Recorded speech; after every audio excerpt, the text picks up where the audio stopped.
Bueno, mientras se terminan de conectar todos, buenos días, nos encanta tenerlos otra vez acá, juntos, hablando sobre cómo volver a las librerías.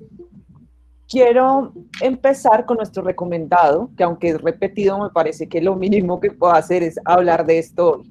Y es que hoy va a haber un encuentro que organizó el Caro y Cuervo en alianza con nosotros y con la editorial Godot, donde Margarita Valencia, que ustedes muy bien conocen, y los que no, que son lectores, les cuento, Margarita Valencia es una mujer que ha trabajado mucho tiempo por la edición en Colombia, ha sido directora editorial de muchísimas editoriales, entre ellas Norma, y su propia editorial Villegas, Valencia Editores. Entonces, hoy estará conversando con Víctor Malumián, el editor de Godot, sobre cómo se entiende la edición hoy en tiempos de pandemia. Entonces, en este momento les vamos a compartir el link del evento. Es hoy en el Facebook del Caro y Cuervo a las 6 de la tarde, hora Colombia. Los esperamos a todos y también pueden inscribirse en el link que vamos a compartir para que les llegue más información de eventos que organiza el Caro y Cuervo. Aprovecho también para contarles que este es el penúltimo encuentro de este ciclo, ver a las librerías en compañía de las editoriales. Son 8 eventos en total, este es el evento número 7. Ustedes se podrán dar cuenta que 7 de estas 8 editoriales son editoriales extranjeras, es decir, son editoriales españolas, que nos han dado su mirada, sus opiniones, su forma de entender el libro en momentos de pandemia. Hoy queremos darle un poquito la vuelta y hablar más desde Colombia. Por eso decidimos hacer un evento que habla de una editorial colombiana, es decir, la de nosotros, Siglo del Hombre. Y teniendo en cuenta que este es nuestro espacio y podíamos modificarnos un poquito más como en la agenda, decidimos ver qué temas faltaban y qué temas no habíamos tocado y nos parecía importante antes de cerrar ese ciclo. Entonces, hoy tenemos un grupo de mujeres, como suele pasar en Siglo, que somos muchas más mujeres que hombres. Entonces, hoy vamos a hablar del proyecto editorial con Selma Márquez, su directora, pero antes vamos a hablar de esos retos que representa llevar por más de 28 años una empresa en el sector editorial con Emilia Franco, que ahí la pueden ver. Y finalmente, y porque ustedes lo pidieron de muchas formas, hablaremos del ebook y de la distribución digital con Emilia Miranda. Entonces, si tienen preguntas concretas sobre alguno de estos temas, váyanlas pensando, las pueden ir escribiendo para que ellas se vayan preparando y aprovechemos la mayor cantidad de tiempo y que esta conversación sea lo más provechosa posible. Entonces voy a esperar un segundo y ya empezamos.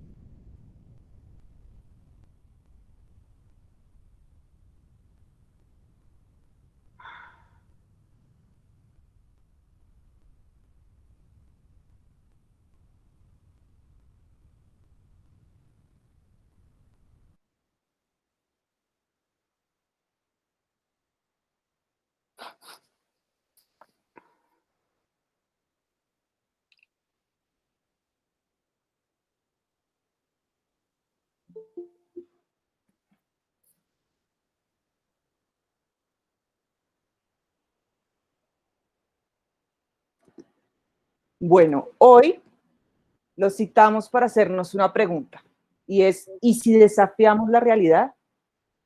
Bueno, el encuentro pasado hablamos de lecturas críticas de la realidad, ¿verdad? Cuestionarlas, entenderlas, ver desde dónde vas a hacer esa aproximación y preguntarse por esa realidad inmediata. Hoy la pregunta es un poco distinta, es ¿y si la desafiamos? Si no nos creemos el cuento, por decirlo de alguna forma, ¿por qué escogimos esa frase? Escogimos esa frase porque sentimos que nos completa en todo lo que vamos a hablar hoy. Entonces, Emilia, Franco, vamos a empezar contigo. A ver. El, en Colombia y tal vez en toda la región, cuando uno dice, ay, no, voy a coger todos los ahorros que tengo y voy a montar una librería. O bueno, me llega una platica y qué tal si monta una editorial. La gente se escandaliza y los papás le dicen a uno, ay, ¿estás segura? ¿Por qué no mejor metes un CDT? O le dicen a uno, ay, ¿por qué no te compras unas acciones? ¿No? Nadie cree que montar una empresa en el sector cultural sea una buena idea, ¿no? Siempre hay miles y miles de razones por qué no hacerlo, miles y miles de argumentos de por qué económicamente no es viable. ¿Qué pasó hace 28 años para que no se dejaran ustedes como entristecer con esta idea de que todo el mundo decía no van a poder, no van a poder, incluso gente que no cree en uno, pero digamos que una persona como tú y con todo el equipo de Siglo del Hombre que lleva tanto tiempo trabajando, dicen sí, sí se puede y sí vamos a desafiar la realidad? Bueno, pues delicioso estar ahora con ustedes y mira, esa frase de ¿y si desafiamos la realidad? Creo que es la mejor frase que puede pintar cómo nació Siglo y cómo sigue en este momento en el mundo editorial creciendo y desafiando la realidad. Porque para los que no nos conocen o nos conocen pero desde otra perspectiva o nos conocieron ya como estamos con la foto de hoy en día, con más de 70 sellos editoriales, con una linda editorial propia, con, bueno, todo el proyecto que tenemos en el campo digital, de librería, el staff tan maravilloso que tenemos de gente, dirán, bueno, esta gente, no sé, de la noche a la mañana nació y ya nació así, con la foto que tenemos hoy. Pero yo les quiero contar que esa no fue la foto del comienzo, que en realidad nacimos desafiando la realidad. Imagínense lo que era empezar una empresa de ceros con el apoyo maravilloso de la editorial Antropos, eso sí. Yo y un grupo de personas que veníamos del siglo XXI, finalmente nos quedábamos sin trabajo por las razones que ahorita sería muy largo contarles. Siglo XXI es México, decidió que siglo XXI Colombia no iba más. Y en ese momento, Antropos, que ya había empezado a distribuir su fondo editorial a través de siglo XXI, dijo, no, pero ¿cómo va a ser posible si es que estamos muy felices con este grupo humano que nos está ayudando a dar a conocer esta maravillosa sello editorial y nos vamos a quedar otra vez en ceros en Colombia cuando el recibimiento fue excelente, no sé qué? Y en ese momento, ¿qué pasó? Ellos, los Antropos, principalmente Ángel Nogueira, dijo, bueno, pues hagamos una editorial, pero hagamos una editorial, les quiero contar que fue una cosa realmente desafiante, porque no teníamos grandes recursos, Antropos puso unos libros, nosotros, porque pues digamos que parte de la idea era que unas de las personas que estábamos trabajando en siglo XXI empezáramos a formar la empresa y empezamos de la nada, empezamos con unos muebles prestados, empezamos sin ningún tipo de estanterías, nuestra bodega era un cuartico pequeñito con unas cajas de cartón en el piso, empezamos 5 personas, yo digo que calculábamos hasta la compra de un borrador, todos hacíamos de todo, o sea, y empezamos con muy pocos sellos editoriales, obviamente con Antropos, que fue siempre la luz, el faro, digamos, el grupo humano maravilloso que creyó en Colombia primero que todo y creyó en un grupo de personas, pero fue muy difícil primero porque siglo XXI se estaba quebrando prácticamente y entonces decían, no, pues esta gente que echó al agua siglo XXI, cosa que no es así, que sería otra conversación muy larga, que no fue así, va a abrir otra empresa editorial. Yo recuerdo que había, varias personas, entre ellas yo quiero nombrar a Hernán Jiménez y a Janet Castro, que venían de siglo XXI, creyeron en este proyecto y incluso empezamos con otras personas, con otros vendedores que venían de siglo XXI. Yo les cuento todo esto porque era muy difícil llegar a una librería y que el librero le dijera, mira, ¿sabes qué? No me traigan novedades, sino por favor tráigame rápido la hoja de vida porque esta empresa no va a durar Qué 5, ¿no? horror. Entonces, llegar a un banco a decir necesito abrir una cuenta bancaria y no teníamos ningún tipo de respaldo, ni de trayectoria, ni de nada. Y esa es la historia de muchos emprendedores que seguramente me están oyendo aquí, que también comenzaron de alguna manera muy difícil y que todo, digamos, como que jugaba en contra, es decir, Siglo nació en un momento en que nadie creía en el proyecto, y nadie creía en el proyecto por lo que les acabo de decir. Y poco a poco lo fuimos construyendo, y yo creo que la tenacidad que tiene que tener un emprendedor es muy grande, y yo creo que el éxito es estar seguro de lo que se está haciendo y no bajar la guardia un minuto, ¿no? Entonces, ir poco a poco construyendo, yo creo que nacer y querer ser grande de una vez es un error muy grande.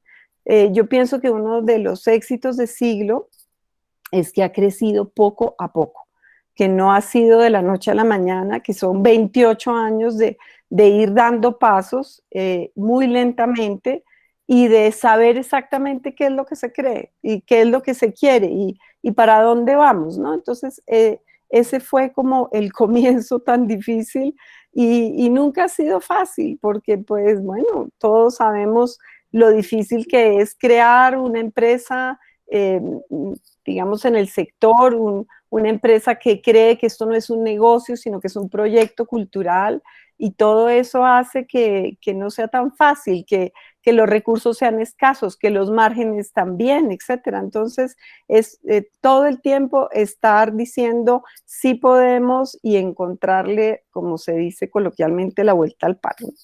Emilia, nos queda claro, digamos, que lo más importante cuando empezaron fue esa convicción de que este era un proyecto cultural importante para Colombia, que yo creo que así se deben sentir muchos de los que nos acompañan hoy, que su proyecto es un proyecto importante para la región, para la comunidad en la que están, pero siendo igual un proyecto cultural, tiene unas responsabilidades como empresa. Y yo creo que si pudieras hablar un poquito de cómo es esa administración o esa gerencia en términos de organización, que yo creo que muchas veces una buena organización de un negocio o de una empresa o de un proyecto cultural es lo que termina siendo determinante, porque uno puede tener muchas ganas y estar muy convencido del proyecto, pero si no tiene sus cuentas claras, si no tiene un Excel, si no sabe exactamente dónde se gasta la plata, pues finalmente va a fracasar, no importa qué tan bonito sea el proyecto.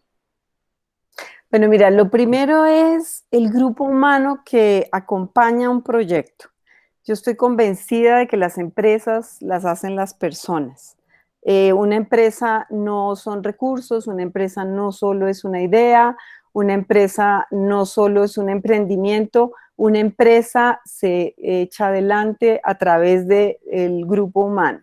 Y ese grupo humano tiene que tener unas condiciones muy especiales, no solamente de idoneidad y de capacidades, sino de quiénes son, de los seres humanos que son. Yo siempre he pensado que el mayor, digamos, patrimonio que tiene Siglo es justamente su grupo humano. ¿Por qué? Porque ese grupo humano llegó el momento después digamos, de un tiempo y de irnos construyendo como empresa, que esos grupos, ese grupo humano quiere y le duele la empresa, es decir, la hace propia, se apropia del proyecto, la hace feliz, se pone la camiseta, la suda, le duele. Y eso hace que nos sintamos como una familia y que nos sintamos muy fuertes para seguir adelante. Esa es una, entonces, fundamental el grupo humano. Lo otro es tener claridad que esto es una empresa y que como empresa tiene que tener toda la garantía de la organización para poderla sacar adelante. Es decir, yo siempre he contado que pues ahí alguna vez conocí una editorial en donde al único que le faltaba facturar era el señor que abría la puerta, que había digamos como una especie de guardia en la puerta, porque cualquiera hacía, era una confusión de gestiones, de departamentos, de labores de cada persona, y yo creo que eso ha hecho muy fuerte a Siglo, que tenemos claro que hay una serie de labores, de gestiones, de administración que no se puede delegar ni pasear por toda la empresa y que por lo tanto hay determinados responsables por área que hacen que haya una trazabilidad exacta de lo que hacemos y un orden. Eso genera orden y genera absoluta también transparencia. Esa es una de las obsesiones que la gente que me ha acompañado y yo particularmente he perseguido, y es la transparencia de lo que hacemos, la transparencia para las librerías, la transparencia para los editores, para toda la cadena, es decir, no tenemos nada que esconder y en la medida en que seamos transparentes, pues yo creo que generamos credibilidad. Y eso ha sido una cosa que ha agradecido mucho también los editores. Y orden, mucho orden, ¿no? Mucho orden, y ese orden, esa transparencia, ese saber qué hay que hacer por departamento, te lleva a tener una gestión responsable y a generar credibilidad. Si yo cumplo, si soy responsable, si tengo un orden, si tengo, por ejemplo, una empresa como la de Siglo del Hombre sin un sistema informático absolutamente robusto no sería posible.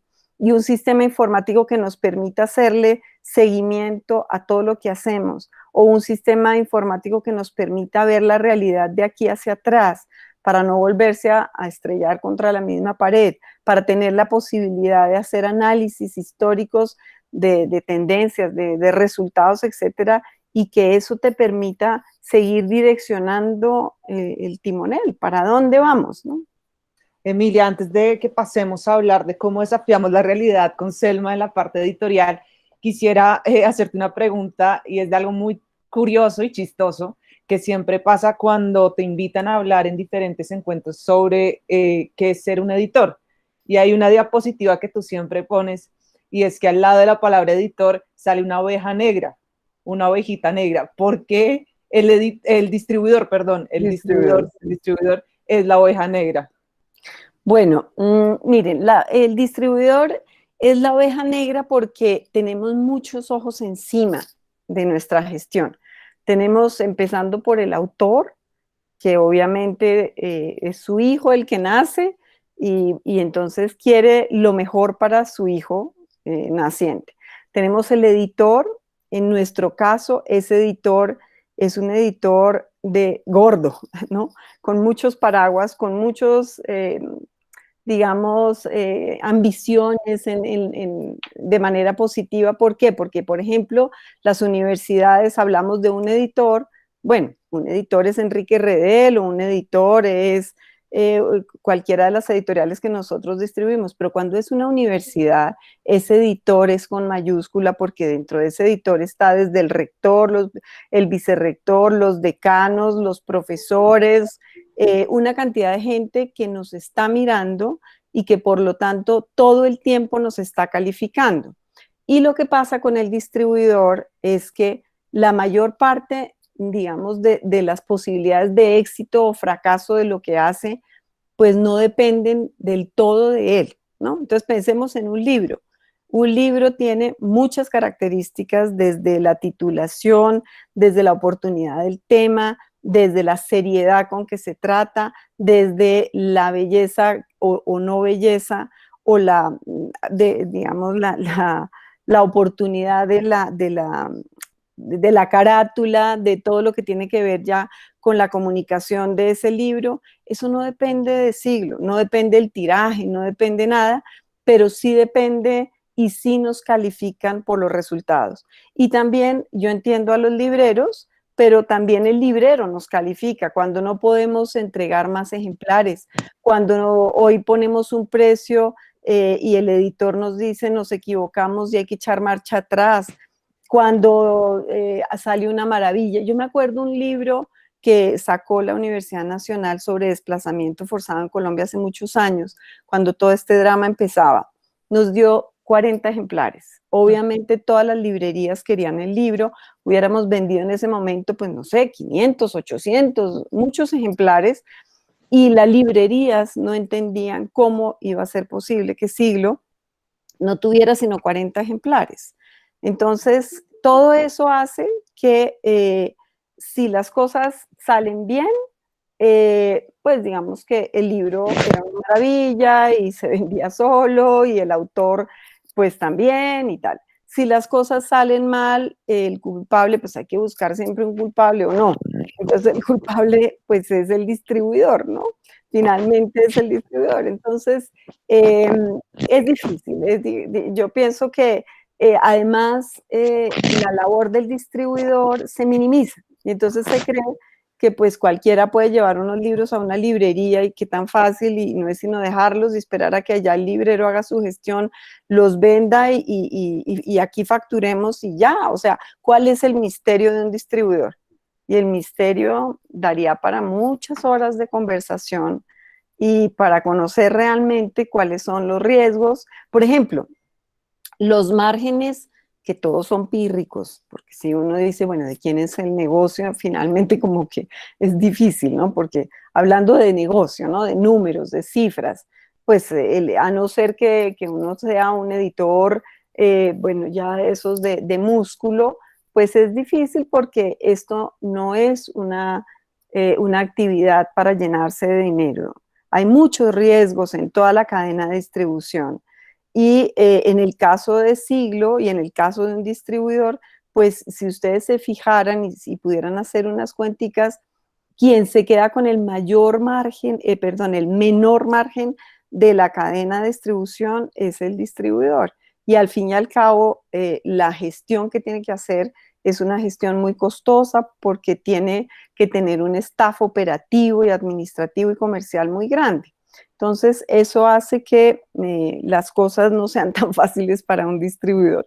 Pero aquí estamos felices. Yo creo que es una manera de hacer país. Estamos orgullosos de lo que somos y estamos, digamos, convencidos de que esto no es una labor sola, que no lo podemos hacer solo, que tenemos que estar acompañados de todos ustedes, señores libreros y niñas y mujeres maravillosas libreras, porque finalmente esto tiene que ser un trabajo aunado de mucha gente y yo creo que un país se lo merece y lo necesita. Ay, gracias, Emilia. Yo creo que esa es la invitación a que juntos desafiemos la realidad. Yo la verdad disfruto cada segundo trabajando en Siglo, tengo que decirlo. Yo creo que a nadie le parece tan seductora como a mí, porque la gente, no sé, en un bar, cuando podíamos ir a bares, dice, bueno, ¿y tú en qué trabajas, no? Y la gente dice como, yo soy editor o yo trabajo en una librería, ¿no? Y uno dice, yo trabajo en una distribuidora, ¿qué? Empacas libros y es como, es lo más divertido que puede haber. Puedo hablar con libreros, puedo hablar con editores, puedo hablar incluso con las personas de la aduana, mejor dicho, es lo más divertido del mundo. Ahora, pasemos, Selma Marken, a desafiar la realidad a partir de nuestro catálogo editorial. Editorialmente en Siglo sí que desafiamos la realidad con cada uno de nuestros títulos. Todos ustedes, pues los que me conocen, saben que yo vengo de la edición universitaria. Entonces, cuando llegué a Siglo y veo el fondo editorial de Siglo, las colecciones, las bibliotecas que armaba, siendo una editorial independiente,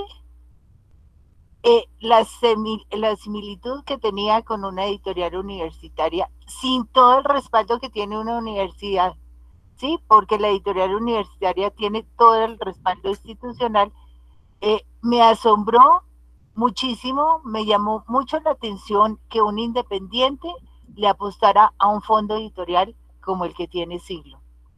Claro, que detrás pues ya todos saben las cabezas que tenían Emilia y Ángel Nogueira, y por eso pues toda la estructura que tiene el fondo. ¿Qué ha pretendido Siglo con su fondo editorial? Siempre es generar un diálogo abierto y crítico de las problemáticas nacionales e internacionales. Como Siglo no es un productor de conocimiento, entonces ¿de dónde se genera el conocimiento que difundimos? De los investigadores, de los académicos, de los intelectuales. ¿A qué tipo de lectores queremos llegar? Bueno, tenemos los académicos, los estudiantes, pero también queremos llegar a un público en general. Hay algo que con la experiencia me he dado cuenta, es que nosotros decimos un libro académico, uy, qué horror, ¿en qué lenguaje está escrito? Eso no lo puedo entender yo.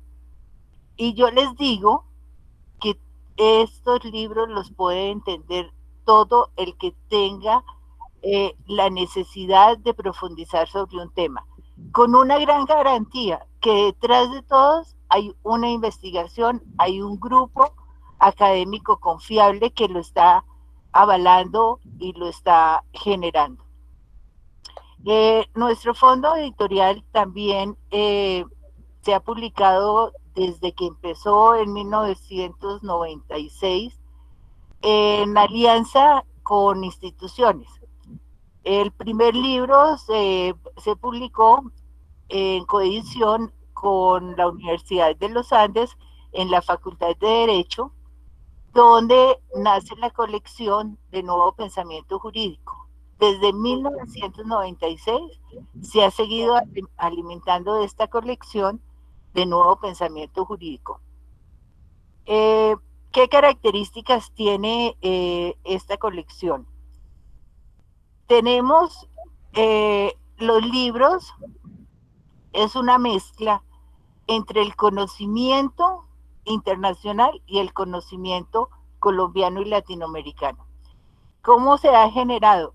Todos los libros, bueno, tenemos dos formatos. El formato pequeño siempre tiene un estudio preliminar que es hecho por un académico colombiano o latinoamericano. Siempre es de esta región, especialmente son colombianos. ¿Qué trae lo que se ha escrito sobre este tema de punta?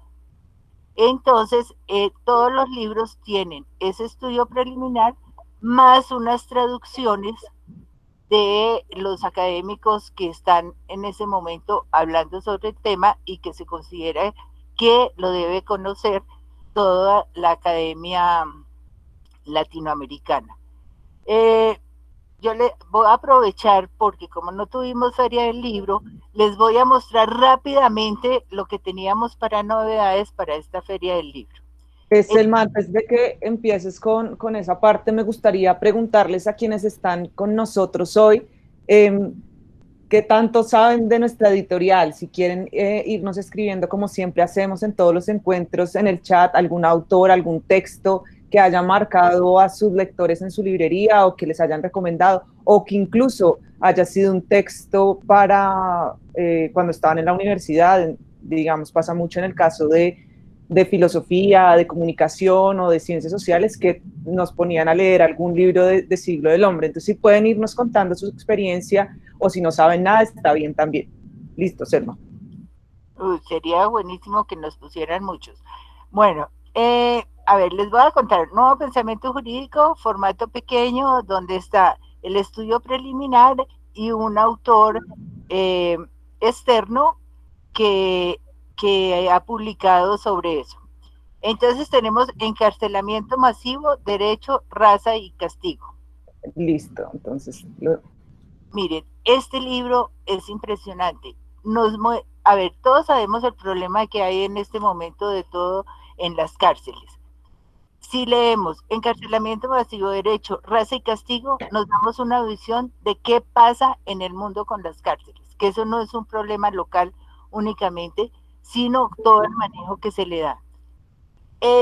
pero este libro está dialogando con un libro de la colección de Justicia y Conflicto.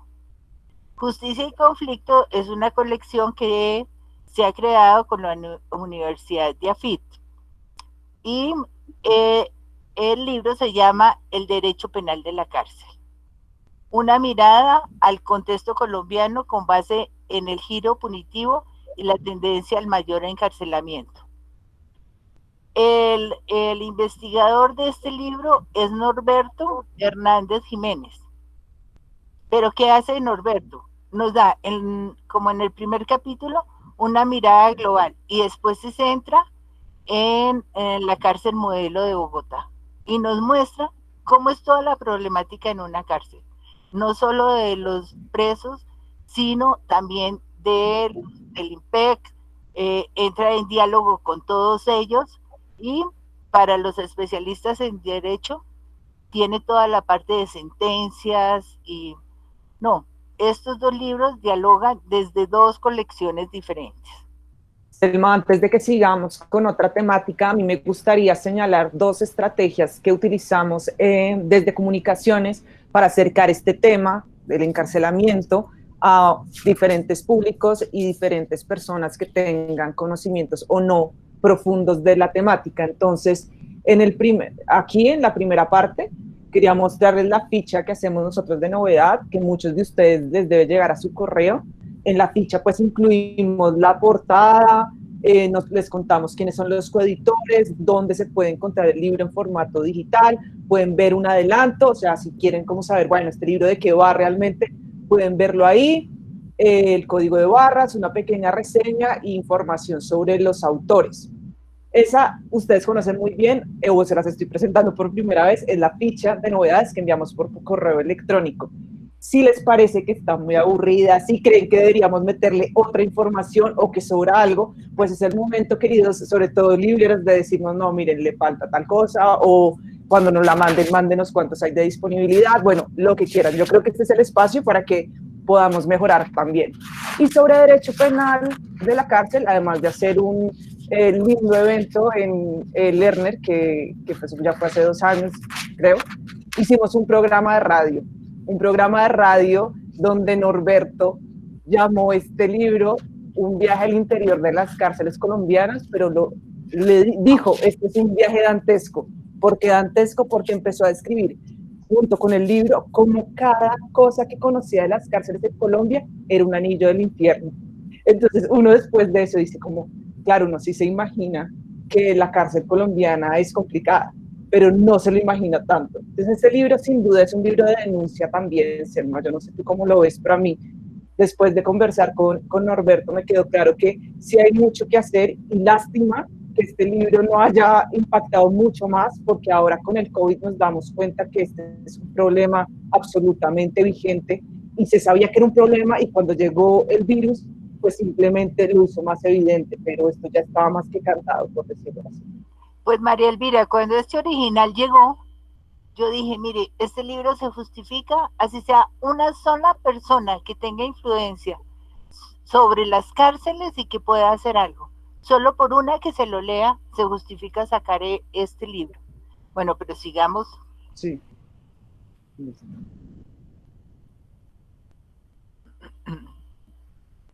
Ay, este libro. Derecho, Acción y Política en Hannah Arendt. Su autora nos va a hacer la presentación del libro. Nosotros trabajamos con autores en diferentes partes del mundo y eso pues en algunos momentos dificulta muchas cosas como presentaciones de libros. Bueno, igual ya en este momento sabemos que eso no necesariamente es un problema. Y para este encuentro hablamos con Erika y ella les quiso mandar este saludo.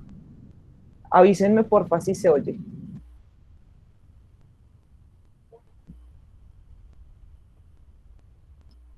Yo no lo estoy oyendo. Ah, bueno, entonces espérate, hago un pequeño cambio.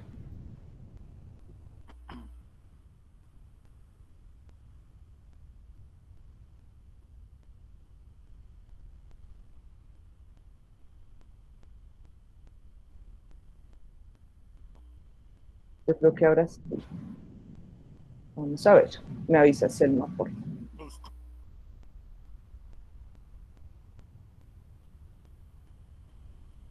Hola, les habla Erika Fontanes Torres, autora del libro Súbele el Derecho, volumen si Acción y puede. Política en Hannah Arendt. Dime. Les cuento. Súbele el volumen. El volumen está muy bajo, María.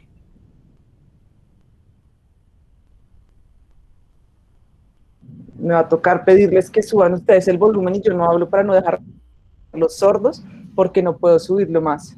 Bueno. Hola, les habla Erika Fontanes Torres, autora del libro Derecho, Acción y Política en Hannah Arendt. Les cuento un poco del libro. El libro tiene el interés de vincular la teoría jurídica con la teoría política, en especial la teoría política de Hannah Arendt, una de las pensadoras políticas más importantes del siglo XX. La primera parte del libro examina los conceptos arendtianos. ¿Qué es para Arendt la política? ¿Qué es para Arendt la libertad, la acción? ¿Qué tiene que ver la acción con la condición humana? ¿Cuál concepto de igualdad es el que Arendt maneja? Y finalmente el concepto poder.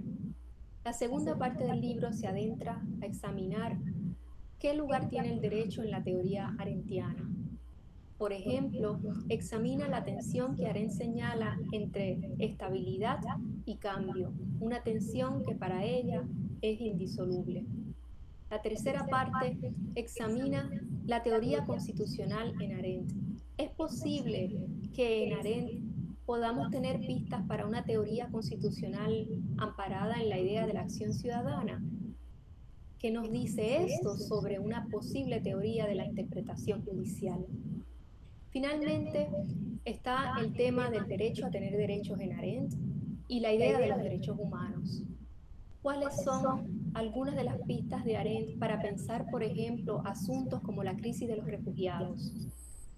Finalmente, el libro examina lo contemporáneo y si el pensamiento de Arendt nos da alguna esperanza de pensar el derecho a la luz de coordenadas vinculadas con el mundo común, la pluralidad, la acción ciudadana, la idea de vincular el derecho con la posibilidad de un mundo más solidario y justo. Les invito a leer el libro. Estoy segura que podremos tener una gran conversación sobre las posibilidades y también los desaciertos de Arendt a la hora de pensar el derecho. Muchas gracias. Bueno, este libro es de la colección de Nuevo Pensamiento Jurídico en el formato grande, que es de un solo autor. Este no tiene estudio preliminar. Este es solo de Erika Fontanes. Bueno. Otro libro de la colección de Nuevo Pensamiento Jurídico es Derecho y Geografía, Espacio, Poder y Sistema Jurídico. El estudio preliminar de este libro es de María Victoria Castro, pero María Victoria invita a 4 autores que nunca se han traducido porque este tema de la relación entre la geografía y el derecho es muy reciente. No sé qué tan reciente está en que se haya empezado a estudiar, pero que haya entrado a Colombia es reciente. Y es todas las relaciones que tiene la geografía con el derecho y cómo el derecho influye en las espacialidades, cómo determina territorios, cómo determina espacio. Y este libro dialoga con otra colección que nosotros tenemos que se llama Derecho y Sociedad. El libro se llama El Derecho a la Naturaleza, una aproximación interdisciplinaria a los estudios ambientales. ¿Qué nos dice el derecho a la naturaleza? El hombre está destruyendo la naturaleza. ¿Y por qué nos volvimos su depredador número 1? Y bueno, con todo esto de la pandemia y todo lo que nos ha hecho pensar ahora en qué estamos influyendo nosotros, este libro me parece clave en este momento.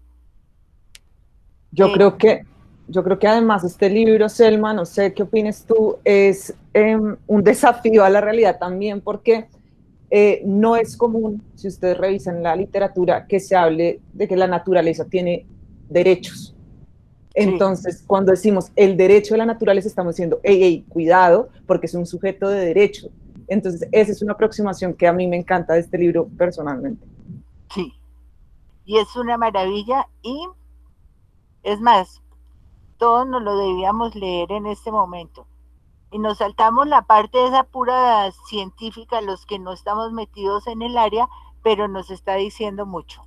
Ay, Selma, ahora que dices eso, yo quería comentarles un poco de cómo desde comunicaciones nosotros cogemos cada libro, porque ustedes dirán, no, pero entonces, ¿cómo hacen para hacer estas estrategias de divulgación? ¿Se leen todo el libro? ¿Son expertos en cada tema? Pues sí, muchas veces nos leemos el libro, pero es que los libros de todo el siglo del hombre tienen una característica muy importante, y es que tocan este tema, desafían esta realidad o esta problemática social de una manera en que se puede entender desde tres miradas distintas. Una mirada desprevenida de una persona que va caminando por la calle y le interesa el tema, o se pregunta sobre la naturaleza, o sobre el encarcelamiento, o sobre el secuestro, pero no tiene mayores estudios sobre el tema. Pero hay muchos capítulos y hay muchos apartados que va a entender sin preocupación y sin problema. Estaría una segunda persona que tiene estudios en ciencias sociales o que conoce un poco más del tema, que podría ser un libro de derecho, pero tiene una aproximación desde la comunicación o desde la sociología, y bueno, es como una mirada un poco más especializada. Y un tercer público, que es el público experto, el público que quiere actualizarse, porque nuestros libros son libros que responden a las últimas problemáticas sociales y se van adaptando a qué son esas preguntas de los investigadores. Entonces, ahí tienen tres posibles lectores: el que no sabe nada, pero se pregunta por ese mismo problema; el que podría entender el problema desde otras áreas temáticas; y el experto que se quiere actualizar. Totalmente de acuerdo. Bueno, eh, porque es que tenemos que romper un poquito de eso de que los libros académicos no los entiende sino solo los académicos. Eso no es cierto. Bueno, sigamos. Hay otro libro que ese se va a publicar virtualmente en este momento, que es Libertad de Expresión. Ahí sí. Libertad de expresión, en este libro nos hace, o se hace un cuestionamiento, es ¿qué está pasando? La libertad de expresión empieza a generarse por los medios de comunicación, ¿no? Y cómo va, cómo funciona, cuáles son los derechos, todo. Pero ahorita con Internet, ¿qué está pasando? Entonces ahí ponen en diálogo también Roberto Saba, que es el del estudio preliminar, entra en diálogo con 4 más. Unos tienen unas corrientes hacia un lado, otros hacia el otro. Ese los invito a leer en este momento como ebook. Ya les voy a presentar la pantalla, la portada, que sí les puedo mostrar la portada. El año entrante pensamos imprimirlo, pero por el momento solo lo van a encontrar en ebook. A ver, espérame un segundo, Selma, porfa. Ahí están viendo la portada, sí. Sí. Libertad de expresión, un ideal en disputa. Entonces ahí tenemos el estudio preliminar y los 4 autores, que no todos son de la misma corriente, entonces se establece una discusión y un diálogo entre ellos. Bueno. Selma, me gustaría, mientras voy preparando para volver a compartir la página web de Siglo, que retomáramos algo que dice Alba Inés Arias de Lerner sobre un long seller de nuestra colección Nuevo Pensamiento Jurídico. ¿Cuál dirías tú que es el long seller de eso? La decisión judicial. Ah, sí, exactamente, sí, eso dice Alba Inés. Judicial, no sé exactamente, Emilia se debe acordar en qué año se publicó, ahorita no me acuerdo si fue como en 1995. En el 1997. Sí, que es el diálogo entre Hard Working. Sí. Ese libro, hasta el momento, sigue siendo un éxito, un éxito. Libros que están ahí siempre respondiendo Sí. a las grandes inquietudes. Sí. Espérame, me paso para el otro lado. Un segundo. Y hay otros que han sido un éxito también, pero que en este momento por problemas de derechos no los hemos podido volver a reimprimir. Ahí me ponía Ángela en el chat, Derecho y Género. Ese, por ejemplo, fue un éxito también, pero... Justicia Interrupta de Nancy Fraser, por ejemplo. Sí. Ese libro, hasta el último ejemplar vendimos y no tenemos los derechos ya para hacer reimpresión. Eso es otra cosa que se sale un poco de las manos, ¿no? Cómo controlar pues, los derechos. Llega un punto en que siento que a uno le toca aceptar la derrota, por decirlo de alguna manera, porque no tiene cómo solucionar el problema de derechos. Bueno, yo no quiero que se me olvide en toda esta presentación a nuestros aliados coeditores, ¿sí? Porque todos son muy fieles a nosotros y hemos seguido todas las colecciones con ellos, como la Facultad de Derecho de la Universidad de los Andes, la Universidad así también desde la Facultad de Derecho. Emilia, ayúdame. No, la Javeriana, el Rosario, muchas universidades, la Nacional, la Universidad de Antioquia, sí, ellos son nuestros aliados, sí. También algunos institutos que investigan específicamente algunas temáticas, ¿no? Ahora vamos a empezar una colección sobre economía política con la Academia Colombiana de Ciencias Económicas, que espero que nos vaya muy bien. Bueno. Selma, yo creo que te toca seguir ahí hablando porque este computador como que tuvo un pequeño problema técnico, pero ya estoy tratando. Entonces sigamos con filosofía política y del derecho. En ese les quería presentar Del arte de la paz, reflexiones filosóficas sobre justicia transicional. Este libro es de Francisco Cortés Rodas. ¿Y qué es lo importante? Bueno, él viene investigando todo el tema desde el año 2000 y nos lo presenta en el libro todo lo que ha pasado en Colombia. Y son unas reflexiones filosóficas sobre la justicia transicional. Entonces, lo importante de este libro es la mirada de la justicia transicional desde un filósofo, porque lo han mirado desde el derecho, desde los jurídicos, todo, pero en la mirada de un filósofo. Y en esta misma colección de filosofía política y del derecho tenemos el libro de Daniel Bonilla, Los bárbaros jurídicos. Ya estoy abriendo los links para que sepas. ¿Ya? Dale, si quieres, sigue y ya. Jurídicos, identidades, ay Dios mío, ¿cómo se me fue a olvidar ahorita? Identidad, derecho comparado moderno y el sur global. Como todos conocen a lo que publica Daniel Bonilla, ya que ha dedicado su investigación, que es a todo ese diálogo y el respeto entre el conocimiento del norte y del sur global.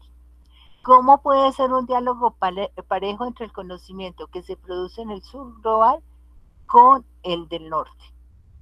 Pues este libro es una obra de él y es donde resume como todo su producción de los últimos 10 años. El libro en este momento lo están publicando también Bárbaros Jurídicos, va a salir en Cambridge University Press. En los últimos meses de este año sale la edición en inglés. Este libro lo vamos a tener a partir dentro de 2 semanas como ebook. No sabemos si lo vamos a imprimir en octubre o en enero del próximo año. Todo depende de, bueno, de cómo miremos ahí con el coeditor que nos conviene más.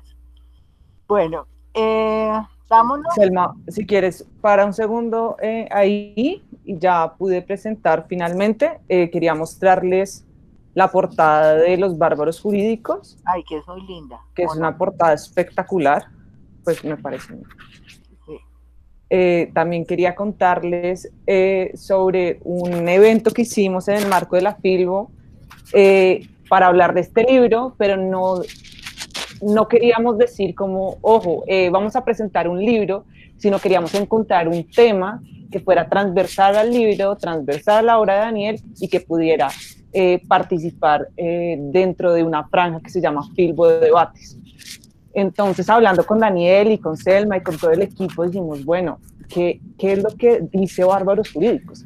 Y Bárbaros Jurídicos realmente presenta un cuestionamiento sobre el estereotipo. En el caso de Daniel, desde lo que se cree que es o no valioso en la producción de las reflexiones del derecho y la cultura, o cómo la cultura afecta el derecho. Entonces se nos ocurrió hacer un evento rarísimo, porque realmente fue muy difícil conseguir un moderador para esto, no nos van a creer, pero nadie se le quería medir, y fue sentar a Daniel Bonilla con Carlos Manuel Álvarez, que yo creo que ustedes saben quién es él es un autor de Sexto Piso, fue uno de los seleccionados de Bogotá 39, cubano, y dijimos, ustedes dos han hablado de lo mismo en diferentes textos, y es sobre el estereotipo que tienen que cargar. Daniel, tú por tu lado, por ser un colombiano que escribe sobre derecho y nadie le importa eso, según nos decía él, que era muy difícil posicionarse como una voz importante de la producción intelectual desde el sur global, y tú, Carlos Manuel, con el gran estigma de ser cubano, porque no importa dónde iba, lo único que le preguntan, ¿y tú qué opinas de Fidel? ¿Y a ti qué te parece la dictadura? ¿Y qué opinas de Venezuela? ¿Qué opinas de Guaidó? Le preguntaron. Entonces, la pregunta que les pusimos a los dos era, dime dónde publicas y te diré quién eres, el juego de las etiquetas, escapar o aprovechar. Porque Daniel en este libro también dice, mire, los estereotipos también funcionan dependiendo del campo donde usted esté. Es decir, si usted está en el campo de, no sé, la danza, de pronto ser colombiano le da ciertas ventajas que si no lo fuera, que si fuera un alemán, porque la gente de entrada va a pensar que usted sabe bailar, ¿no? Usted no le va a tocar demostrar que sí sabe bailar porque usted es colombiano, tiene que saber bailar. Y por el otro lado, si usted es un académico gringo, pues seguramente no va a tener que esforzarse porque solo por el hecho de participar de una de estas universidades van a creer que es bueno. Entonces, la discusión era esa, fue muy interesante ver cómo el derecho, la literatura, la crónica, el periodismo empezaron a dialogar todos alrededor de este tema del estereotipo que a todos nos impacta. Para los que estén interesados, pueden verse todo el encuentro en ese link que acabamos de compartir. Y tenemos que agradecer, que creo que está acá conectado, a Diego Felipe González, que ustedes lo conocen muy bien, representante del Grupo Contexto en Colombia, que fue el único que nos dijo que sí se animaba a hacer esta moderación, porque las personas le tienen un poquito de miedo a desafiar los límites de las áreas del conocimiento. Es decir, no, es que el derecho no puede ir con la literatura, no, es que esto no puede ir con esto. Y no, de hecho de eso se trata la obra de Daniel, de cómo el derecho tiene que ver con la cultura. A mí me encantó ese evento, se lo recomiendo, y para los que estén más interesados en la obra de Daniel y cómo un académico construye un viaje de publicaciones y poco a poco llega a esta publicación, nosotros tenemos en YouTube y en todas las plataformas de podcast un programa sobre toda la obra de Daniel Bonilla, que pues creo que ya les compartimos en el chat, y si no, pues lo vamos a compartir ahora. Listo, Selma. Y Daniel es el editor académico de Nuevo Pensamiento Jurídico. Bueno, tuvo varios directores antes, pero en este momento Daniel es el director. Bueno, seguimos con Justicia y Conflicto. Rápidamente les voy a contar del libro de Después vino el silencio. Memorias del secuestro de Antioquia. La compiladora es Gloria María Gallego García. Ella recoge 7 relatos sobre personas que fueron secuestradas. Bueno, de los que volvieron dieron sus testimonios y, o si no, de las familias de los secuestrados. Y nos muestra todo el desastre que genera un secuestro, no solo en la persona que se lleva, en las familias, en todo su entorno económico, social. Hay personas que quedaron en la ruina y toda esa parte humana también. Por ejemplo, unos secuestrados que se dieron cuenta que su íntimo amigo fue el que los denunció, el que hizo que que los secuestraran. Entonces, este es un libro y es muy valioso. ¿Por qué? Porque el silencio, porque los secuestrados nunca habían publicado nada ni querían contar su experiencia. Es más, esta investigación duró 1 año sin que nadie quisiera dar su testimonio. Hasta entonces, por eso ya que hayan dado 7 personas y salió uno próximo con 8 casos también sobre el secuestro. Bueno,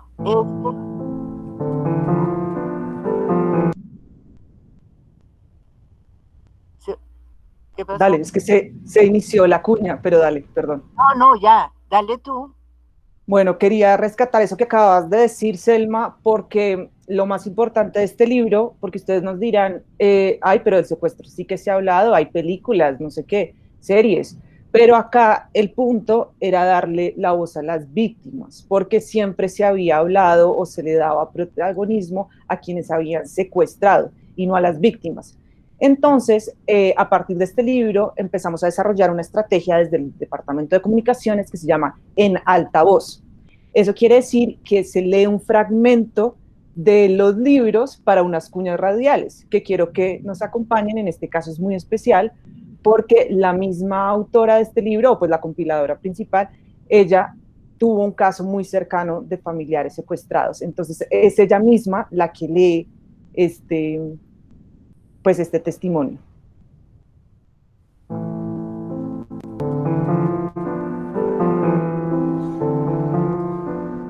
En Alta Voz, después vino el silencio. Memorias del secuestro en Antioquia.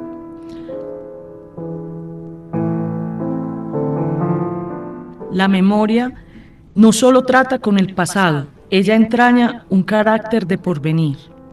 Precisamente, el color verde elegido para la cubierta de este libro de Memorias del Secuestro simboliza el verde de las montañas y las selvas por donde fueron obligadas a trasegar las personas secuestradas a quienes rendimos homenaje, y sobre todo la esperanza infinita de que hechos similares no vuelvan a ocurrir en nuestro país. Gloria María Gallego, relatora principal de Después vino el silencio, Memorias del secuestro en Antioquia, una publicación de Siglo del Hombre Editores, Universidad de AFIT, Museo Casa de la Memoria de Medellín, Alcaldía de Medellín y el Ministerio de Cultura. Disponible en librerías del país. Más información www.libreriasiglo.com. Distribuye Siglo del Hombre Editores.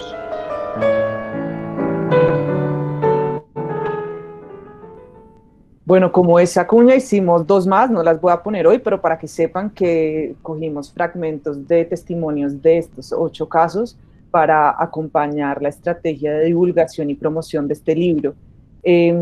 Selma, no sé si quieras contarnos el premio que se ganó este libro y por qué es uno de los coeditores del Ministerio de Cultura. Porque en los estímulos del año pasado del Ministerio de Cultura lo presentamos como libro de autores colombianos regionales y se ganó el primer premio. Entonces, por eso, bueno.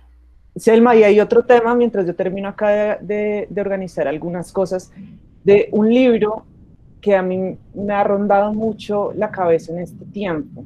y es uno que tiene que ver con esas personas que cumplen 70 años. No, de hecho tiene que ver con todos nosotros, pero que el tema surge por toda la preocupación de movilidad de las personas mayores de 70 años. El libro es Envejecimiento del nacer al morir, porque realmente una cosa es la vejez y otra cosa es el envejecimiento. El envejecimiento es lo que pasa desde el momento en el que nacemos hasta que morimos, ¿verdad? Entonces, no sé, Selma, si quieras hablarnos de ese libro mientras termino de...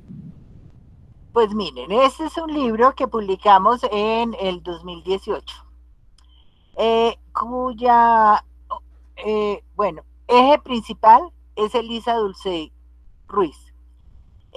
Elisa tiene dos coeditores con ella, que son Carlos José Parales y Roberto Posada, pero pues el motor de este libro es Elisa.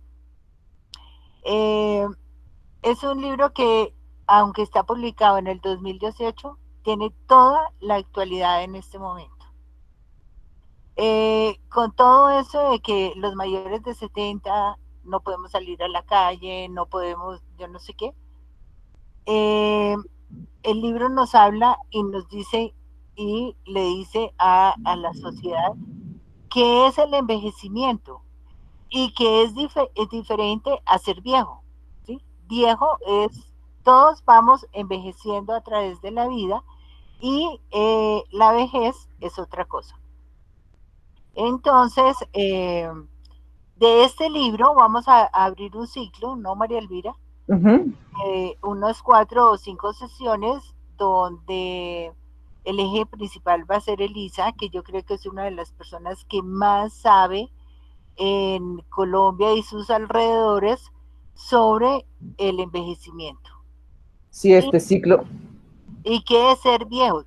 Y ser viejos con optimismo, porque es que eso es lo que tiene Elisa, que le da mucha vida a la vejez. Y eso que en otros eventos la han atacado porque nos vamos a enfermar, somos propensos a todo lo malo, y Elisa dice, no, depende de la vida que hayan llevado, no nos metan a todos dentro de unos esquemas, que si hay alguien que no se puede meter en esquemas son los viejos. De este libro también hay un programa de radio, y una de las cosas más bonitas de haber conocido a Elisa, por lo menos a mí o los que han conocido el libro, es que hace una reflexión muy importante, y no es la reflexión de por qué, no solo es la reflexión de por qué a las personas viejas se les ponen tantos estereotipos, sino la pregunta de cómo quieres envejecer y con quién quieres recorrer ese camino al envejecimiento. Entonces, esa es una pregunta que nos activa hoy a todas las personas en todas las edades.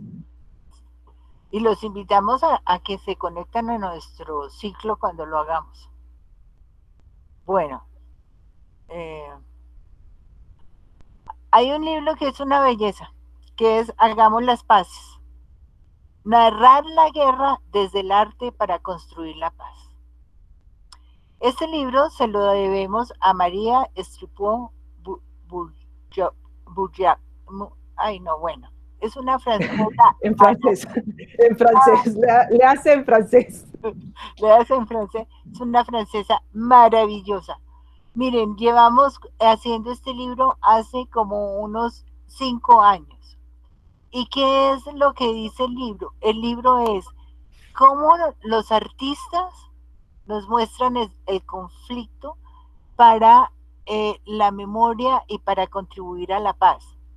Yo les iba a leer 2 párrafos, pero se los dejo para que ustedes lo lean cuando encuentren el libro, porque es una maravilla, cómo desde la sensación, la imaginación, la creatividad, está contribuyendo el arte a la paz. Este libro es absolutamente inspirador, y un poco me quedé pensando, bueno, llevamos 5 años en esto y sigue y seguirá siendo totalmente vigente, porque construir paz en Colombia es una tarea en la que todos estamos llamados, y más desde la cultura. También quería aprovechar para hablar un poco de la autora, que más allá de su pronunciación del nombre, es una mujer increíble, es una francesa que se enamoró de alguna manera de Colombia y decidió ella solita empezar a investigar el problema de la paz en Colombia desde la construcción de proyectos culturales y por qué tocaba reconocerlos en este libro. Entonces, pues personas como estas y encontrarnos en el camino, personas como esta que de alguna forma nos encontramos porque nos preocupamos por lo mismo, nos llena igual de valor, de fuerza, porque finalmente es una autora que confía completamente en nosotros. Listo, yo tengo esta idea, hagámonos, vámonos de coeditores, pero confío en Siglo como un actor de cambio en Colombia.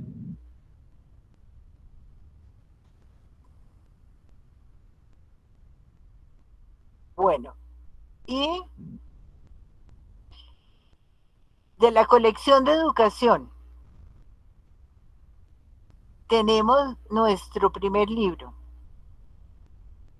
Aprendizaje Extraordinario en Finlandia, de Kirsti Lonka. Bueno, esta es una traducción que hicimos el libro porque el libro ya fue publicado, donde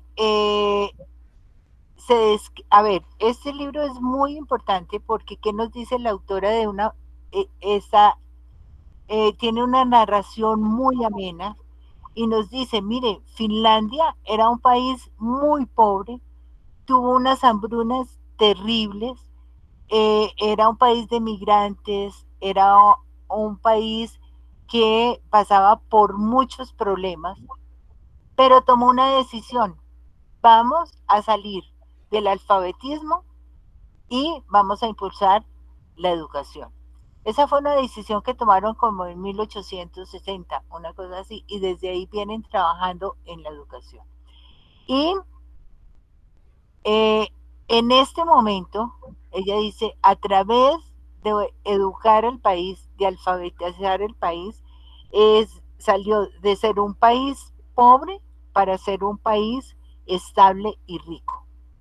Actualmente nos presenta un modelo o un proyecto curricular donde el centro de ese modelo es el niño, pues son los alumnos.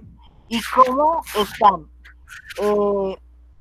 capacitando a los docentes y todo en investigación. Todo está basado en la investigación, en los estudiantes. Cambian todo el plan de estudios, ponen unos métodos pedagógicos innovadores, las nuevas tecnologías y los nuevos entornos de aprendizaje. Entonces se vienen con las tecnologías, no, es un libro maravilloso que se les aconsejo, los decanos de facultades de educación, los docentes, pero no solo los docentes universitarios, sino los docentes de colegio. Les sirve a todos los que tengan que ver con educación. No da modelos, da un modelo, muestra un modelo, pero no da recetas, sino muestran cómo lo están haciendo, hacia dónde van, la importancia de los estudiantes. Entonces, eso sí se los aconsejo. Y a los que no son educadores, léanlo. Léanlo porque miren, los valores y cómo los van pasando a los niños, a las nuevas generaciones.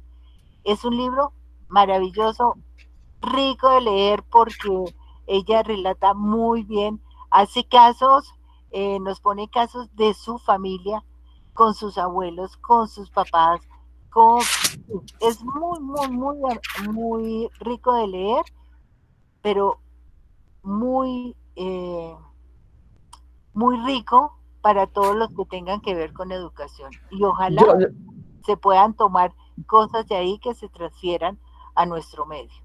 Sí, yo también creo, Selma, que ahora que los papás más que nunca están siendo parte, o sea, un actor activo dentro de el aprendizaje de los niños en la casa, porque muchos sabemos que ahora los papás están ayudando más que nunca a los niños a conectarse, a entender, a ver cómo son sus tareas, cuáles son esas preguntas. Yo creo que son reflexiones importantes e interesantes que nos aplican a todos los que estamos cerca de niños que están aprendiendo, de personas que están aprendiendo. El solo hecho de que este libro nos dice, oiga, lo importante no son los resultados, no se obsesione con la nota, sino entienda el proceso de aprendizaje. Yo creo que para cualquier adulto, tío, papá, abuelito, que esté acompañando a un niño o una niña en este proceso de aprendizaje, pues puede ser útil independientemente o no que su trabajo, su quehacer esté relacionado con la educación. Y es el respeto por lo que dice el niño también. ¿Cómo lo tienen en cuenta? ¿Cómo toman opiniones? La opinión del niño igual que la del docente. ¿Sí? No, es un libro maravilloso. Se lo recomiendo a todos los que lo puedan leer. Sobre ese libro hay un evento. Sobre ese evento sobre ese libro hicimos un evento con las embajadas de los países nórdicos en Colombia, en el marco de la Filbo en Casa y de todas las actividades que se realizaron, pues por la ausencia de la Filbo. En este momento se los vamos a compartir en el chat, si ya lo hicieron, pues genial, para que vean en profundidad las reflexiones que hace la autora sobre el texto. Sí. Bueno, Selma, voy a tomarme un segundo para mostrar algunas portadas de los libros de los que hablamos. Si no pude mostrarlos, les cuento que es que a veces cuando uno tiene muchas pestañas abiertas, Chrome se enloquece y lo que hizo fue cerrarme todo. Pero bueno, quería mostrarles el libro de Elisa Dulcey, Envejecimiento del nacer al morir. Es este, está en formato impreso y en ebook. Del arte de la paz. De este libro vamos a hacer un evento en la fiesta del libro de Medellín, que será en octubre, va a ser un evento virtual, y nos vamos a preguntar, ¿del arte de la paz o del arte de la guerra? Un poco para jugar con el título y para hablar desde dónde salió las reflexiones de Francisco. Y hagamos las paces, que bueno, ya se los había mostrado, esos eran los que me faltaba por mostrar. Selma, mucho hemos hablado sobre la importancia de construir un catálogo que no responda a la moda, que no responda a lo inmediato, que sea un catálogo capaz de vivir 28 años, 25 años, respondiendo preguntas, o sea, un catálogo de long sellers en su mayoría. ¿Cómo hace uno en una editorial que ya lleva muchos años publicando, más de 20, para conservar el catálogo activo si ya no se puede tener disponibilidad de esos títulos en las librerías? Si por algún motivo ya no tenemos cómo imprimir esos libros, porque pues no vamos a imprimir 100, porque sabemos que no es tanto el público que le falta ese libro. ¿Qué hacemos ahí? ¿Cuál es la estrategia del siglo del hombre para enfrentar eso? Pues es que yo tengo mi compañera, que ahorita que no estamos en la oficina, pues es a distancia, pero tengo mi compañera de oficina, que es la que me soluciona todo este problema, que es la distribución del libro digital, donde hemos recuperado todos esos libros que ya salieron de librerías y que todavía los utilizan. Pero bueno, la que mejor nos puede contar de eso es Emilia Miranda, que aquí la tenemos. Entonces, Emilia, es todo tuyo. Hola, buenos días a todos. Bueno, yo quería como hacerles un pequeño contexto antes de responder alguna pregunta, y es cómo nosotros, como Siglo del Hombre, pues comenzó el proyecto de distribución digital. El proyecto arrancó hace 6 años y medio más o menos, como un poco tímido porque, bueno, estábamos revisando qué plataformas habían, con quién nos íbamos a aliar. Era un camino que todavía no estaba como muy claro en ese momento. Pero una de las cosas que sí teníamos claro era que había que hacerlo, que era una necesidad no solamente para las editoriales, sino también para los lectores, para poder llegar a ellos. Y teníamos que hacerlo bien, ¿no? Esas eran como las dos premisas que yo tenía en la cabeza cuando comenzamos. Y la pregunta era, bueno, ¿cómo lo hacemos bien? Y una de las cosas principales que nos pasó como editorial era que, bueno, teníamos que tener todos los archivos de todo el fondo. Y ahí caímos en un problema, porque en esto pues siempre hay problemas y no queríamos tener atajos. Y era buscar los archivos de todo el fondo editorial de Siglo del Hombre. Habían unos que se encontraron, otros que lamentablemente no pudimos conseguir. Y en esa idea también de tener todos los archivos era poder contar con un archivo óptimo para las tiendas de distribución digital. Y por eso una cosa muy positiva del Fondo de Siglo es que todo lo que sale de novedad sale también en ebook. Y no en ebook PDF, sino que tiene su formato EPUB especial para tiendas, con el fin de poder mejorar la usabilidad del lector, o sea, que el lector pueda leer bien el archivo, que sea, si bien no es la misma experiencia del libro impreso, que sé que todos los amamos y todos queremos mantener el libro impreso vivo, pues es una experiencia que trata de ser lo más amigable posible para el lector. También teníamos que tener un buen precio y ahí estábamos viendo qué estrategia usar, cuál era la tendencia para tener un buen precio para esos libros y también tener plataformas que fueran aliadas, que fueran amigas y no caníbales, que nos fueran a no tratar con cuidado nuestro catálogo. En ese sentido también pues tuvimos no problemas, pero sí teníamos que revisar contratos y revisar contratos con ojo muy nítido porque pues estamos trabajando con plataformas extranjeras. Teníamos que también tener derechos digitales sobre el Fondo de Siglo que se iba a distribuir y ahí también tuvimos, no problemas, pero sí esa marea que te movía porque habían contratos de años muy anteriores que no tenían derechos digitales y pues no podíamos distribuir. Entonces buscar al autor, tocar la puerta, ver legalmente cómo podíamos activar esos derechos digitales para los libros. Y esa es otra cosa positiva de ya en el momento en el que estamos, de que todos los contratos que estamos haciendo con autores y para coediciones, pues tiene esa parte digital ya muy clara e incluida. Obviamente hay algunos libros que por traducciones, con coediciones, no se pueden tener en digital, pero bueno, pues gracias a Dios, pues son casos como muy puntuales.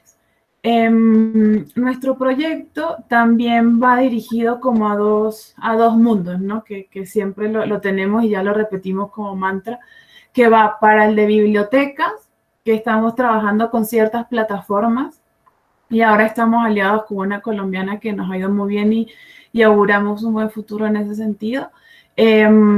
Para que las bibliotecas puedan comprar contenido digital, porque y ahora más en esta virtualidad se necesitan poder tener acceso a los libros y con bibliotecas cerradas, pues la única forma es lo digital.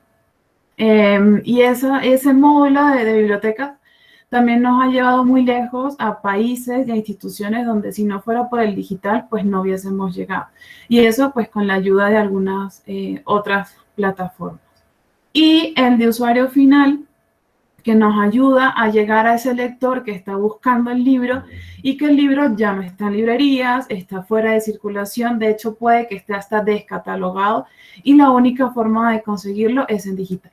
Y en eso, pues, nosotros quisiéramos que los libreros también se sumen a este proyecto de, bueno, si no lo tengo en la librería, porque ya no es novedad, porque llegó y se vendió todo, ¿qué otras formas podemos darle al lector para que pueda conseguir el libro? ¿Sí? Como lo que tratamos de hacer es agotar todas las opciones para que el lector pueda encontrar lo que está buscando. Y en ese sentido también nosotros tenemos alianzas muy especiales con ciertas plataformas que nos permiten ofrecer ambos formatos, ¿sí? Nosotros estamos convencidos de que el libro impreso es la manera más deliciosa de leer y acercarse a un libro, porque en mi caso pues lo rayamos, lo llevamos para todos lados, pasa el trajín del Transmilenio y todo lo demás. Y por eso, por ejemplo, nuestra conexión con Google Books tiene la opción de comprar el libro digital y también la opción de conseguir el libro impreso. En Amazon pasa lo mismo, tenemos el libro digital y la opción de impresión bajo demanda con ellos. Y obviamente la librería de la casa, libreriasiglo.com, también tiene esas dos opciones de conseguir el libro. ¿Por qué hacemos esto? No solamente por lo que les comentaba antes, de darle al lector opciones, sino también porque estamos pensando en un lector que está afuera, no solamente en nuestras fronteras, sino llegar mucho más allá. Y en ese sentido también los datos nos han demostrado que lo estamos haciendo bien, porque hemos tenido ventas, por ejemplo, de Australia, de Suiza, de Andorra, de Polonia, de Canadá, de Austria, de Honduras, donde tú dices, primero te preguntas quién está leyendo en esos países y quién está leyendo en español, pero después te preguntas qué bueno que la opción digital estaba activa, que estaba disponible para que ese lector pudiese comprar el libro, ¿no? Que es finalmente lo que nosotros perseguimos, y es que los libros que con tanto esfuerzo investigó el autor, lo hizo, lo escribió, que sabemos que no es una tarea fácil, después cuando ya se publica y se empieza a distribuir, pues ese libro necesita encontrar a sus lectores. Y en ese sentido también nosotros hemos trabajado mucho en Siglo en ayudar al libro a que lo consiga. Porque en el mundo digital, lamentablemente, pues no hay un librero que te abre la puerta y te dice qué quieres y tú le comentas qué libro estás buscando y te ayuda a encontrar en ese espacio, sino que en lo digital ellos van solos, ¿no? Y en ese ir solos van acompañados de una cantidad de metadatos que nosotros les incluimos, que son muy importantes y es realmente un valor que tenemos en Siglo para cada libro que llega y cada libro que se va en esas plataformas. Y es también, pues, muy importante lo que comentaba María Elvira y Selma, que con el digital nosotros le estamos dando vida a ese catálogo histórico para que esté vivo, ¿no? Es una nueva vida para el libro, para libros que se imprimieron, que salieron en el del 2000, qué sé yo, 12 para atrás, y que todavía hay gente que los está buscando. Tenemos casos, por ejemplo, como Normas de papel, como Víctima de la globalización, como Invitación a la filosofía, que quizás podemos tener 150 en bodegas y se vendieron 120 descargas en México, ¿no? Y es también ver que el libro busca sus formas, ¿no? Y va buscando como a sus lectores. Y libros también que quizás hay una nueva edición o hay una actualización de esos contenidos y la gente sigue buscando como la primera edición de ese libro, que nos pasa con Historia de la Gubernamentalidad. Entonces, es saber que el proyecto digital no quiere, obviamente, acabar con el libro impreso, quiere ser una ayuda, quiere también apoyar y quiere también encontrar lectores que están fuera de nuestras fronteras y que les interesa lo que nosotros hacemos, lo que nosotros investigamos y leer sobre Colombia. Hay una cosa muy, muy particular que pasa con nuestra estrategia de distribución digital o de tener en digital todo nuestro catálogo, y es que muchos investigadores están acostumbrados a leer en ebook. Entonces, me los encuentro en congresos acá en Colombia y me dicen, mire, yo me leí este libro en ebook y me encantó, quiero comprarlo acá en Colombia, ¿dónde lo consigo? Entonces uno le dice, yo porque soy muy chismosa y le pregunto que cómo sabe y todo. Y yo digo, ok, no, bueno, si usted ya se leyó ese libro y lo quiere definitivamente impreso, mire, estas son las librerías que lo puede conseguir. O también le digo, si además le gustó ese libro, tenemos otros libros de ese mismo autor o desde ese mismo tema, puede buscarlo en estas otras librerías. Entonces, definitivamente en el caso de los académicos, especialmente, y lo digo con conocimiento de causa por experiencia, es un trampolín para llegar a las librerías. Es un trampolín para hablar con los estudiantes y que se acerquen al texto en papel. Voy a ir cogiendo todas las preguntas que nos han hecho. Antes de pasar a hablar con cada una de las preguntas que les han hecho, quiero saludar muy especialmente al principio de la charla. Nos dijeron cosas muy bonitas, entonces gracias, Alba Inés, por lo que dijiste sobre la responsabilidad social que tiene un distribuidor por ser el primero que hace la selección. Es decir, el distribuidor es el que elige que llega a un país o no, en caso de editoriales importadas. Gracias por lo que nos dijeron en Casa Tomada, que le mandaba un abrazo gigante a Emilia y a Selma, y admiran esa capacidad de trabajo incansable. Y Delma Daza saludó a Felipe Grismaldo, nuestro librero. Entonces, de verdad que estas muestras de cariño nos dan mucha alegría. Selma, se nos quedó alguien por fuera, alguien muy importante de esta conversación, y que vi que nos acaban de decir, oiga, no van a hablar de Boaventura de Sousa Santos.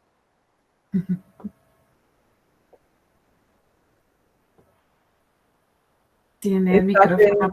El micrófono cerrado, apagado.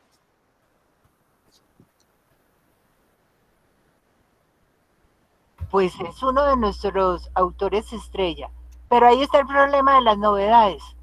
Como no llevábamos novedades, esta vez a la feria de Boaventura, pues no lo traje entre las novedades.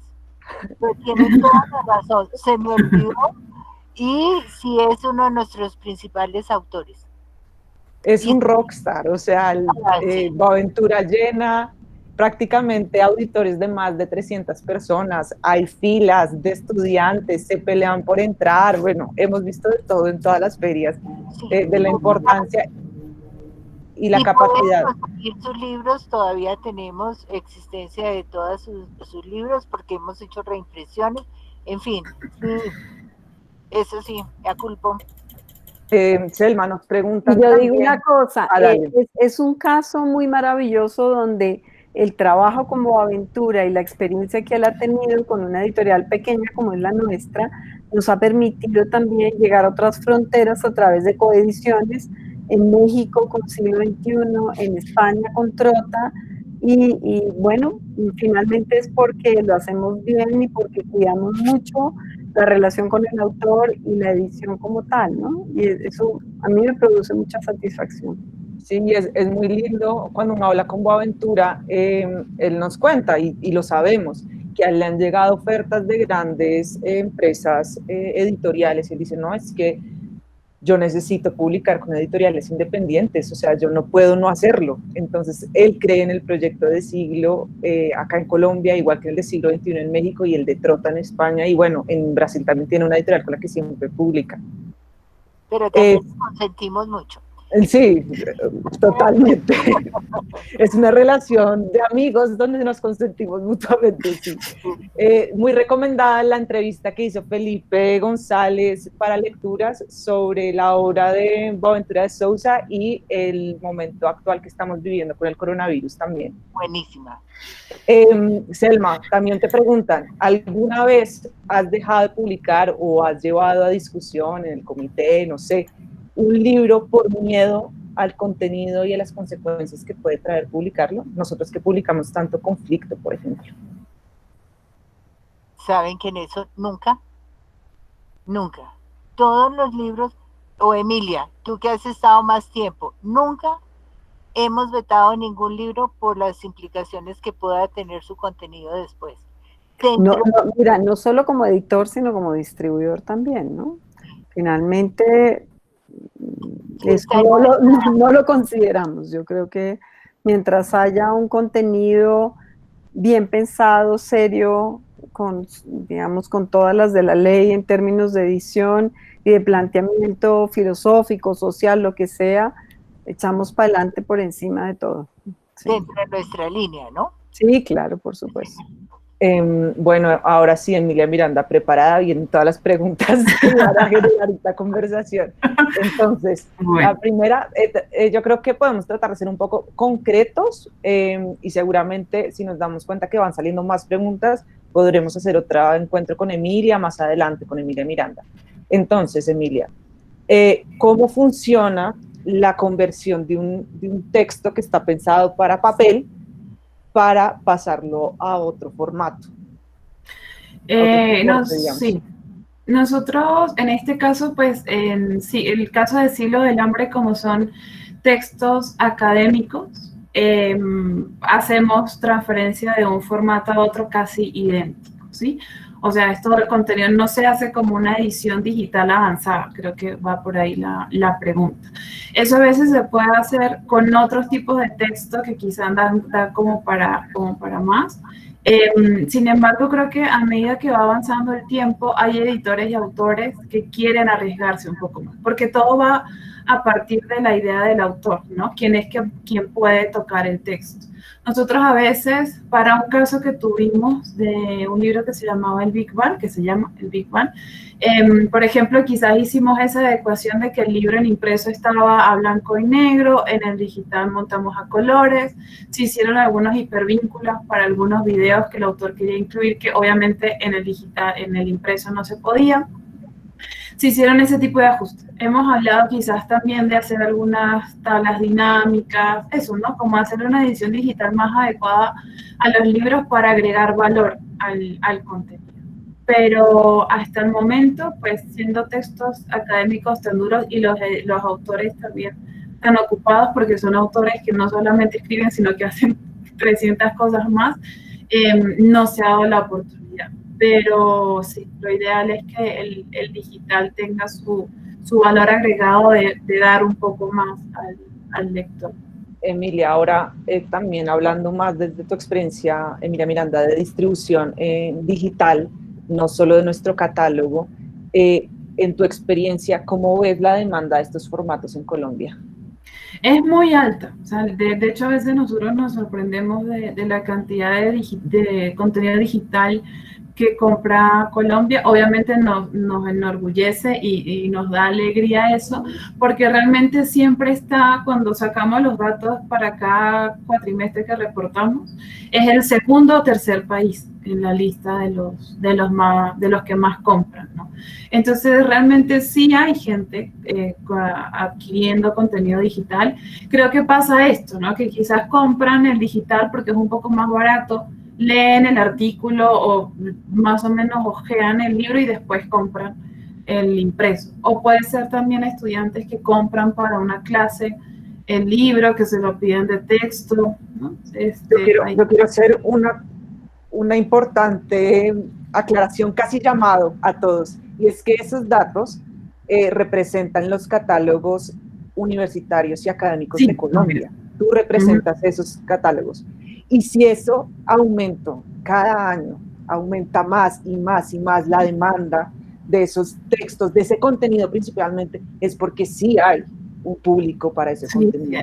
Sí hay un público interesado en la producción académica de colombiana, sí hay un público que cree que esos fondos pueden llegar a un lector. Entonces, fíjense que esto nos demuestra también y nos da métricas de cómo estos contenidos son pertinentes y que valdría la pena ofrecerlos también a los lectores. Emilia, y para terminar esta pregunta y ya pasar a la rifa, que vamos a hacer 2 rifas, ¿cómo podrían las librerías independientes vender ebooks? ¿Qué se te ocurre? Porque yo sé que no necesariamente está fácil. No está todavía muy claro y no hemos conversado con Angie, que es una de nuestras representantes comerciales, y estamos viendo posibles opciones, ¿no? Porque no es solamente, conéctese a esta tienda y ya, ¿no? Hay que hacer realmente un análisis, y no es solamente un análisis, y Juliana podrá también comentar algo al respecto. Vender ebook tampoco es fácil, porque si bien hay una demanda de gente que está comprando, hay también que dar una capacitación previa para todo el proceso de descarga, de uso, de compra, ¿no? Entonces, es también tomar en cuenta eso. Si alguna librería independiente quiere lanzarse al mundo digital, que es muy bueno porque da más opciones a sus lectores, es también capacitarse un poco en cómo se usa, qué problemas puede tener el usuario para poder brindarle una solución. Y desde Siglo estamos revisando, todavía no está como muy claro cómo podemos ayudarlo, pero sí estamos revisando cómo poder incorporar a las librerías, cómo ayudarlas para que puedan vender contenido digital también. Siguen llegando preguntas de lo digital, Emilia. ¿Se puede tener ebooks en bibliotecas de colegios? Sí, nosotros de hecho estamos, de lo que les comentaba antes, estamos trabajando con una plataforma colombiana para poder ofrecer nuestro catálogo tanto a instituciones como bibliotecas como también para colegios. Ahí pues, no sé, María Elvira les puede compartir mi contacto y les contamos como más a detalle cómo funciona. Listo, la última pregunta ya para cerrar, quiero hacérsela a Emilia Franco, de un colega, de nuestro colega de Icono, que hace una pregunta sobre cómo es el proceso de crecimiento de una empresa, ¿no? Y aquí hace el énfasis en cómo saber hasta dónde llegar como de tamaño en una editorial independiente. O sea, ¿hasta dónde? Bueno, esa es la pregunta del millón, porque yo creo que es absolutamente intuitivo, ¿no? Cada empresa va teniendo como su proceso de crecimiento, y yo siempre he pensado que lo más difícil es saber cuándo y cómo crecer, ¿no? Cuando Siglo comenzó, por ejemplo, éramos 6 personas y hoy en día somos más de 50. ¿Y cómo se da eso? Con mucho cuidado. Y yo pienso que la experiencia te va dando como la línea. Yo tenía una amiga que hacía guiones para telenovelas, y alguna vez me dijo, mire, Yo creo los personajes, los pongo a interlocutar, les pongo una personalidad a cada uno y los echo a andar. Y llega un momento en que esos personajes ya no los puedo manipular. Esos personajes son los que me dicen cuál es el camino y qué soluciones, digamos, dentro de una trama va a tomar un personaje. Yo pienso que eso le pasa a una empresa. Por ejemplo, en el caso de Siglo no se podía negar a abrirse al mundo digital. Ya estamos dentro de un espacio y teníamos que dar ese paso. Y es un complemento para todo lo que hacemos. Entonces es ir mirando poco a poco cómo se va desarrollando una empresa y cómo va dando los pasos de manera segura y yo pienso que lenta, ¿no? Porque si uno mira el proceso de Siglo ha sido un proceso de muchísimos años y eso tal vez si desde el principio hubiéramos querido meternos en no sé cuánta cosa, pues seguramente que hubiéramos fracasado y es hacerlo cuidadamente, como lentamente, ¿no? Y en el caso del crecimiento de un catálogo editorial independiente, tampoco habría límite. Si la sociedad necesita que sigamos publicando y cuestionando realidades que nos afectan como Colombia o como sociedad, pues seguirá creciendo nuestro catálogo. ¿O qué opinan ustedes? Sí, lo que pasa es que en el caso, por ejemplo, de Siglo, nosotros no le hemos puesto énfasis a la cantidad, sino a la calidad, porque, fíjense, tenemos 20 y pico de años como editores, no como distribuidores, sino como editores, y tenemos algo menos de 300 títulos. Podría pensarse que son muchos años para tan pocos títulos, pero así lo hemos querido, así lo hemos pensado, y lo hacemos también de manera responsable porque no queremos quitarle la responsabilidad, digamos como ligar todo lo que pueda llegar a tener de usabilidad económica nuestra gestión como distribuidores y empezar a utilizarlo en el mundo de la edición. O sea, es un trabajo supremamente responsable también desde el punto de vista de inversión, porque sabemos que son libros, si bien son de alto y de largo alcance, pues son libros cuya recuperación económica es lenta. Y en ese sentido, y la palabra, no nos podemos desmadrar a editar, sino lo tenemos que hacer también, entonces, con mucha responsabilidad. Súper. Bueno, Juliana Zambrano, que siempre nos ayuda con las rifas, porfa, ayúdanos hoy. Hoy vamos a hacer rifas de 2 fondos editoriales. El de Siglo del Hombre, vamos a rifar 3 libros, y de Periférica, que los que no habían notado no habíamos hecho esa rifa, entonces pues hagámosla de una vez. Y Selma, para ir cerrando, no sé si queda algo por fuera, algo que no hubieras podido abordar desde lo editorial. Lo único que estoy con el micrófono abierto, sí. Lo único que quiero decirle a todos los libreros que me estén oyendo es lo importante que son ellos para el libro. Son los que tienen el contacto directo con los lectores, que es para los que todos trabajamos en esta cadena del libro. Todos estamos pensando en los lectores. Son los que manejan la información del libro con el lector y del lector qué es lo que quiere y qué es lo que le gusta. O sea, son unas fuentes de información muy importantes dentro de toda la cadena y especialmente para los editores. Y se los digo por experiencia propia. A mí a veces cuando me llegan originales complicados, mi principal fuente es un librero. Para decirle, oiga, de esto que hay, quién está publicando, a quién le sirve, algún lector le ha preguntado alguna vez por este tema. Entonces ustedes son muy importantes. Los libreros, las librerías, los que tienen el contacto con los lectores. Sí, ahí también incluiría a los gestores culturales que también están acá, que son los que seleccionan los títulos para sus encuentros en bibliotecas o para ciclos de conversación también. Creo que esa es otra forma como de acercarse a otro lector que no necesariamente llega a una librería, sino a un centro cultural. Y sí, pues nada, yo veo estos mensajes tan lindos que nos mandan desde diferentes librerías, Albainet, Dina María, y sí, que nos da mucho gusto poder encontrarnos en estos espacios y volvernos cada vez más amigos, porque yo sí siento que hemos construido una linda comunidad en estos ciclos. Juliana, yo no sé si ya estás lista para la rifa. Sí, aquí, rifas, juegos y espectáculos.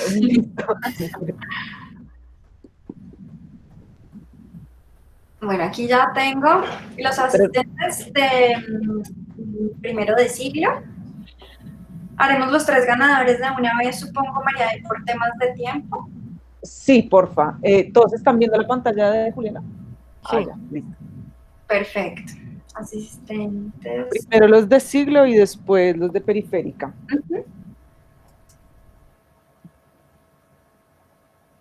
Para los que ya han ganado, les pedimos un poquito de paciencia, porque con todos los cambios de movilidad por las localidades de Bogotá ha sido muy complicado coordinar la entrega de todos los libros, pero les llegarán, lo prometemos, llegarán sus libros. Bueno, primer ganador, Poclonca. info@Poclonca. Santiago Pinzón seguramente fue el ganador. Un colega de una editorial muy bonita colombiana. Segundo ganador, Santiago escribe en su correo, Santiago José Sepúlveda. Segundo ganador de siglo. Y tercer ganador, la librería Matorral, César Hernández. Qué bueno, un librero. Y por este otro lado tengo las personas que nos acompañaron en el encuentro con PACA de Periférica. Están acá, asistentes PACA.